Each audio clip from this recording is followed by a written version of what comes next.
You'll be pleased to know this is not going to be a very long video because we've actually already talked about some of the things we need for this video, for this subsection. But I am going to point out that there's a unit circle diagram in your textbook. In fact, I'll just put it here. So this is figure 19 from your textbook. And as we've already discussed, we have angles of 30, 45, and 60 degrees. And then there's 90 degrees up there, and here's 0 degrees down here. In radians, those are 0, pi over 6, pi over 4, pi over 3, and pi over 2. And in quadrant 1, x and y coordinates are always both positive. I can make a note of that here, although just looking at these coordinates, you can see they're both positive. Okay. In quadrant 2, because we're going to the left first and then up, our x coordinates will always be negative, our y coordinates will always be positive. You can see that here. Okay, x is negative, y is positive. Let's make a note of that here. In the third quadrant, we have to go left and down, so they're both negative. And in the fourth quadrant, we go to the right, but then we still go down. So we have positive and then negative. But also note that for the angle, let's say pi over 3, you do a better job of that. Pi over 3, that angle right there. So I'm looking now at this terminal ray, this end point of that line segment, and the coordinates for that are here. But the coordinates for pi over 3 are the same as the coordinates for 2 pi over 3, except that the x-coordinate is negative, right? And that's because the reference angle is also pi over 3, and that is right here. That is not the angle 2 pi over 3. The angle 2 pi over 3, let me put that in a different color. Hang on a second. The angle 2 pi over 3 is actually this angle right here, right? But the reference angle is the same size as the reference angle in the first quadrant. It's pi over 3, right? And in, let's use a different color again. Yeah, pi over 3, the actual angle I'm interested in quadrant 3 is all the way around here, but its reference angle is still just pi over 3, or 60 degrees. Notice that I'm always taking my reference angle as being as though I were coming from the x-axis. So in quadrant 1, the reference angle is just here or just here. So I'll mark it in quadrant 4 as well. That's a 60-degree reference angle.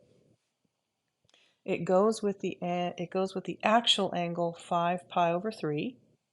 The actual angle 5 pi over 3 is, oops, I went too far. All the way around here.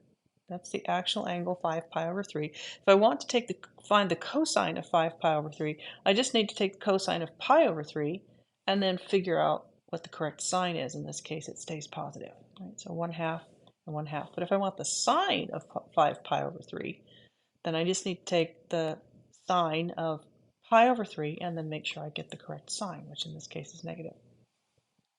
We'll spend some more time in class figuring out how we actually get these coordinates. I did this one for you.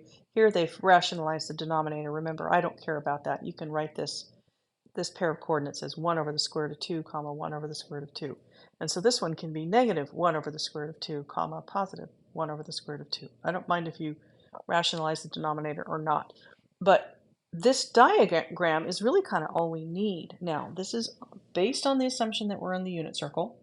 I can emphasize that by showing you that the coordinates of the points on the axes, the ones that actually land on the axes, have either an x or a y that's equal to the absolute value of which is equal to 1, right? Out here it's x equals -1, but it only goes to -1. It doesn't go beyond that, and it's not less than that. Same thing with all of the points that land on the axes, okay? So that tells me that this circle has a radius of 1, right? This is a radius of 1. These all have a radius of 1, or these all are a radius of 1, right? This just happens to be on the x-axis. This one just happens to be on the y-axis, and so on. So that's pretty much all we need anymore. So we can refer to this diagram, and you're welcome to have that on a note card during an exam, or during a challenge set, or during a basic skills test. That's fine to have on a note card. I will insist that your note cards be handwritten. So, and one of the reasons for that is because it helps you practice and learn where these values are, and make sure you know that the radians version of an angle is correct. And if you have to write it out yourself, then you get more practice with that. So that's one of the reasons I insist your cards are handwritten. But now that we've accumulated all this information about what sine and cosine are, where they come from, how they're defined, and how their coordinates, how their values are found. This is the cosine of 45 degrees or pi over 4. This is the sine of 45 degrees or pi over 4. Now that we know that, this is kind of an assimilation of all that information, everything we've done so far this quarter, except for the stuff about rotational velocity, right? Angular velocity.